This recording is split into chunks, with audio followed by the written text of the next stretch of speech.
Mac! What are you doing here? Jason, it's a good day. Yeah, but the show is later. Right, but it's a good day today. Yeah. Yeah. But the show is later. Yeah, the show's later with Jason Suel. Yeah. Later. Dance like the moves that you're doing on purpose. Sing like a singing on key. Talk to the girl that intimidates you. Pretend that you're brilliant and charming. I said pretend that you're brilliant and charming. Hey!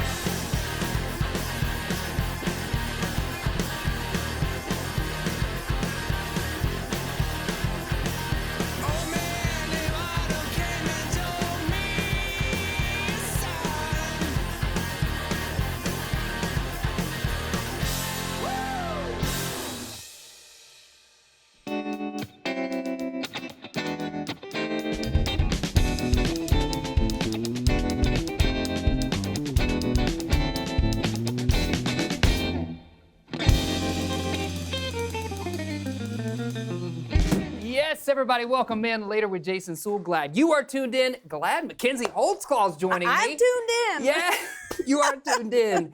Mac, if you don't know, over on our sister station, KNWA, we host Good Day NWA every weekday. Every day. Man. Every day. I had to come in on a Saturday. Yeah, I know, and now you're enough. here on a Saturday. I couldn't get enough of you. Just couldn't get enough. You know, so you've moved to Northwest Arkansas, obviously, for the job within the last few months, I would say. Yeah. How's been it a going? spell. What's your transition been like? You know, the hardest thing, we talked about this, the absolute hardest thing was getting used to the schedule change. Yes. You know, because it really affects everything. It affects when you eat, you know, when you exercise and all of that. Yes. And then the dog had to get used to that too. Right, Ollie had to get used to that. So Yeah, like yeah, you wake yeah. up early in the morning. Wake up early. What is your morning like with the dog?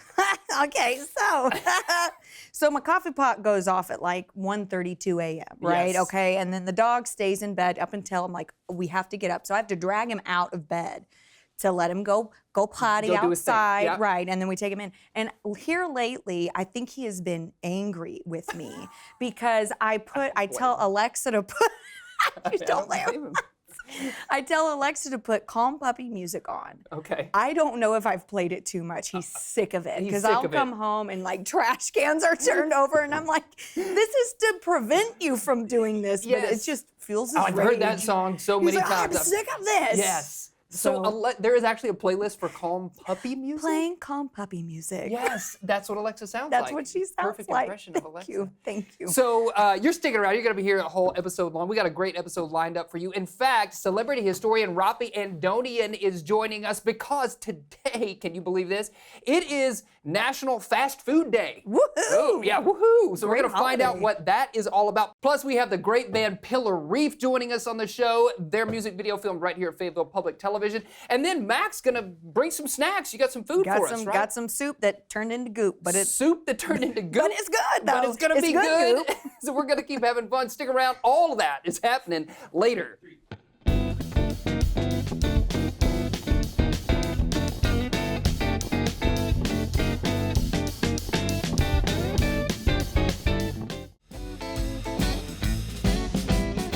Welcome back, everybody. We've got celebrity historian Raffi Andonian joining us now because today, literally today, is National Fast Food Day. That's right. Call me the fast food of history. Always coming in with quick hits on history, I little love bits. it.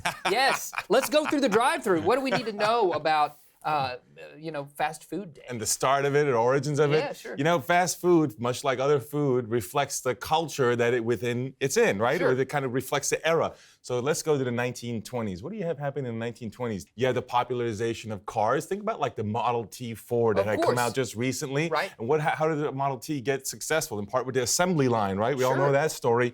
Well, guess what? White Castle, one of the first, if not the first. White Castle That's right. was? Fast food joint was really good about making burgers in an assembly line fashion. To this day, if you go in there and look, that's how they make it. Everything is like a very specific process to make it efficient. Yep. And one of the big ones from that period, as a result, is KFC. Okay. KFC Oh, is interesting. the guy, of course, Colonel Sanders was testing his chicken recipe at a gas station. And if you travel throughout the South, how often you had fried chicken at the gas station? Right. Pretty common, right? Often, That is yeah. something that happens all the time. It's a staple. Well, exactly. So he's trying it there, and then entrepreneurial opportunity for him, of course, and many others who are starting to establish restaurants. But KFC is what we would recognize today. That blows up because of road trips as well. So the story of the road trip and the assembly line in this period comes together. So it was a for fast confluence food. of all of those things that made fast food, gave it its start. And obviously, since the 20s, I mean, let's talk 100 years ago. Now we're still experiencing it to this day. That's right. Well, speaking of fast food, to this day, post World War II is when you had the rise of the big cars and drive-thrus that we think of. Sure. So why don't you look under your seat? I got a little prize in there for you. I just whipped it up. Fast food, this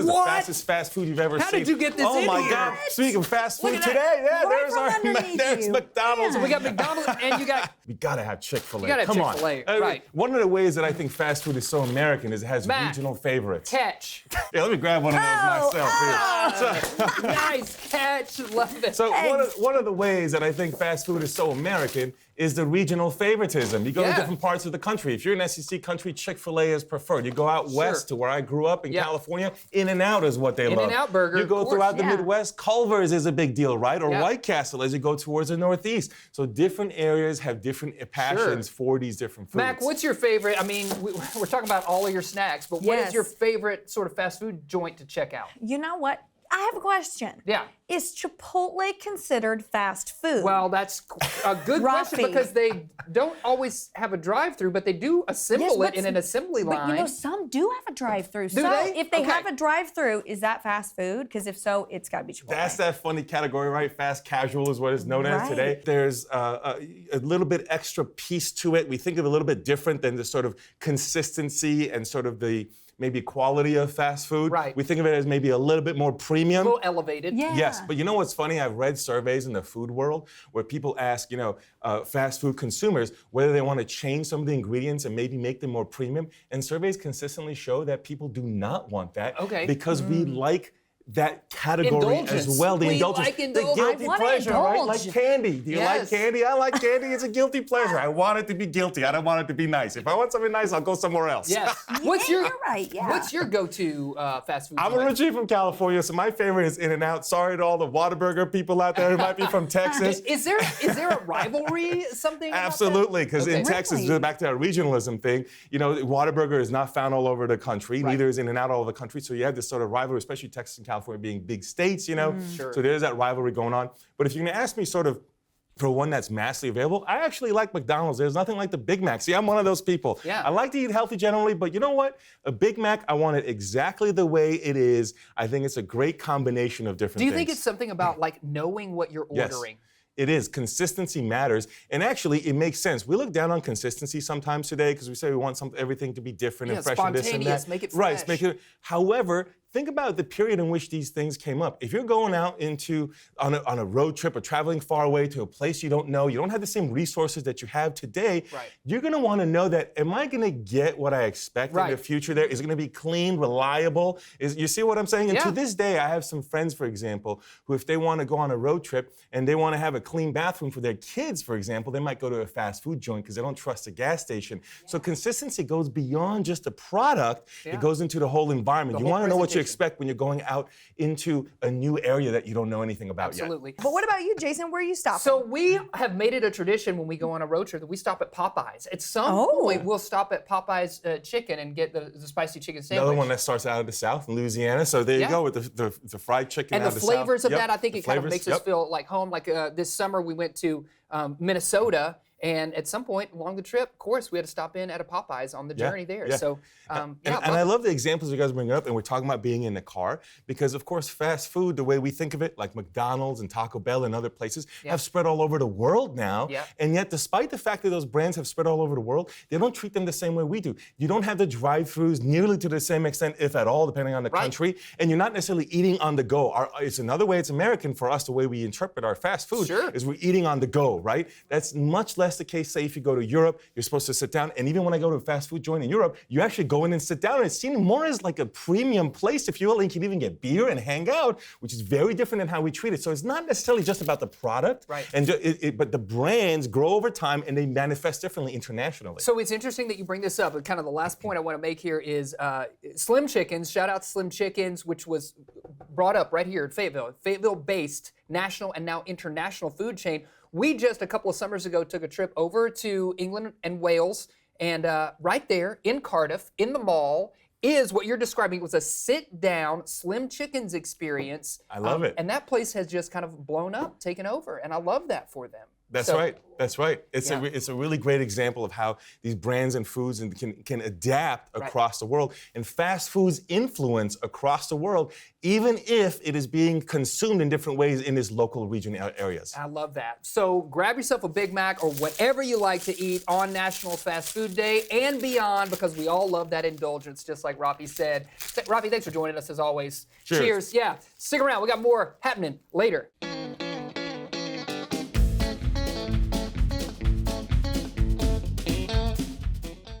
Ladies and gentlemen, Pillar Reef.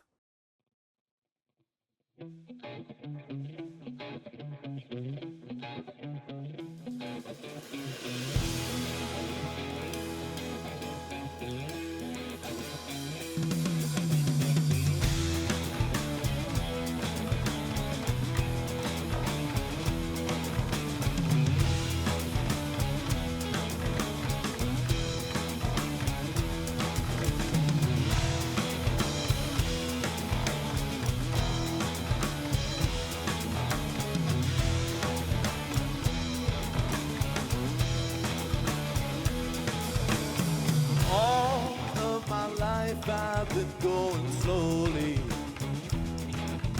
The creatures on the ground, they pass me by. But those of my kind and those who know me know I've got to feel it before I die. Looking to find terminal velocity, terminal. I wanna know what it's like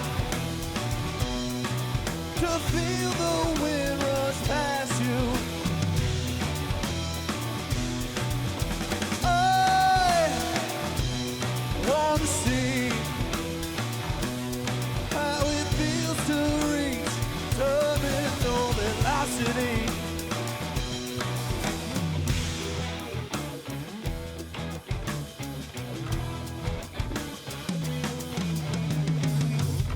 Understand you're going against your nature. Speed was never meant for you or I. Although the ground might be much safer, I don't mind, I'll take it to the sky. This time I'll find terminal velocity. Terminal. I wanna know what it's like to feel the wind rush past you. I wanna see how it feels to reach terminal velocity.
So soon I'll be as fast as light. I leave no stone unturned for new sensations. One more final step and I'll take flight. This is goodbye. Over the velocity. Oh yeah, terminal.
Yeah, everybody, we're down here at the chef's table. Mackenzie brought some zoop goop soup. Zoop, goop, soup, boop. Boop.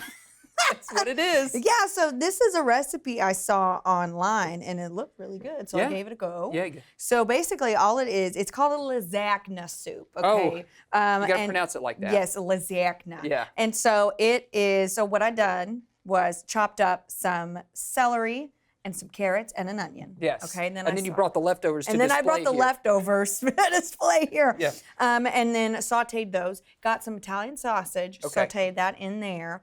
Then I added a can of tomato sauce, and I added some chicken broth. I Chicken added broth. You gotta have chicken broth. Gotta have chicken broth. Yeah. And then I added coconut milk. Okay. To make it kind of creamy. Yeah. And it is pretty good. So then at the very end, I got those lasagna sheets, you know what Yeah, I'm talking about? And sure. just broke them up. Should we dig in? I and think we try should a little totally bit? dig in. Okay. Absolutely. I also brought some fresh parsley to garnish it. Yeah, You know, garnish. we love a garnish. Yes. So Okay, we often talk about how you like to cook, but your number one thing is that you like to snack. I love to snack. What- That's my favorite hobby. What's your actually. go-to snack? I'm just I'm curious. so happy you asked. All right. So savory, it's got to be popcorn. Okay. Oh, okay. I love popcorn. I love it super salty. Yeah. And I love to crack open a nice cold Diet Coke. But now, if we're going sweet, I'm an Oreo fiend. Oh, same. And I love them, and I dip them in peanut butter, and that is Wow. my yes. That's high calorie. Yeah, I love it. Worth it. Yeah, worth it. Okay, good. So you talk about Oreo fiend. My son, Mm-hmm. we always get double stuffed Oreo. Are you like single stuff, like tradition? I kind of go crazy. So sometimes I'll get regular, sometimes I'll get double stuffed, sometimes I'll get thins. Yeah, but you got to dip them in that. But peanut I gotta butter. dip them in the peanut butter. Yeah. Okay. For Good. sure. Good. My son will go in there. We'll have a full, box, and like 30 minutes after we've just purchased this, one whole row is gone. That's the way to do it. I'm like, how did you eat all of that? Is and it are the still family standing? pack, Yeah, too? the family pack. That's great. I'm like, you're not gonna eat dinner now, and I'm Yeah. all. Mom, what you eat? yeah, eat dinner. Yes. Oreos dinner. Oreos, Add okay. some peanut butter, add some protein. So Oreos and popcorn are your go-tos. I love Yes, that. I love You'd it. fit Yeah. right What in about at our you? house. What about your go-to? What's your go-to snack? Maybe something similar to that. I'll tell you, if I got a sweet tooth, though, I'm going ice cream. Are you? Yeah. Okay, what kind? Whatever is in the freezer. It just always happens to be in the freezer. Yeah, there's going to be something in the freezer, something that we bought. It's usually whatever is on sale at Walmart, and I will just destroy it. My wife will be like, we had a whole thing of this and now there is only a fourth of it left. And I'm like, sorry. It was a late night. It was a late night. I was up late watching scary movies and I had to eat my comfort food while I was doing I'm that. so scared. Yeah, exactly. This is delicious though. Yeah, what do you think of it? What do you think of with the I think the Italian sausage really adds a lot, right? Yeah, it's kind of got some zing. Yeah, it's got some zings. It kind of adds, I don't know, a little bit of that, what you would expect in a lasagna, but it's kind of in soup form. So, Exactly. It doesn't make you want to do this. yeah, it makes me want to do this. Do it this. We're going to keep eating the lasagna soup when we come back with more later.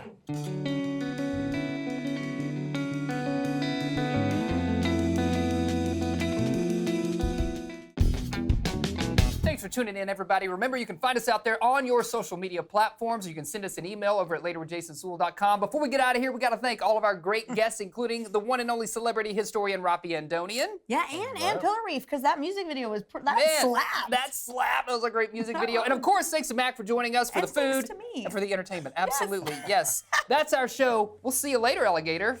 After a while, crocodile.